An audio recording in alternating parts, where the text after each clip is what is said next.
जर बघितलं थोडं जवळ येईल.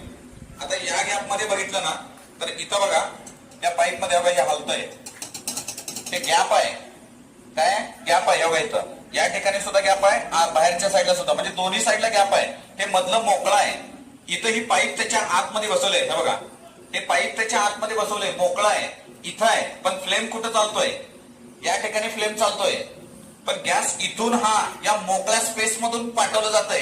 लक्ष द्या, गॅस कुठून पाठवला जातोय, या मोकळ्या स्पेस मधून. बघा या दोन्ही साईडला ओपन असताना सुद्धा इथं फ्लेम ऑन होतोय, कुठल्याही इथं जॉईनिंग नाहीये. Due to the Bernoulli principle. Bernoulli principle मुळे म्हणजे नेमकं काय होतं, समजा ह्याच्यामध्ये एअर पार्टिकल्स आहेत, ते पार्टिकल इथून काय नाही, गॅस एकदम हाय स्पीड नाही, हाय स्पीड नाही इथं गॅस आल्यामुळं व्हेलॉसिटी जास्त होते, हाय स्पीड होतं. मग इथं काय होतं, लो प्रेशर क्रिएट होतं. त्याच्या आतमध्ये काय होतं, प्रेशर लो प्रेशर क्रिएट होतं.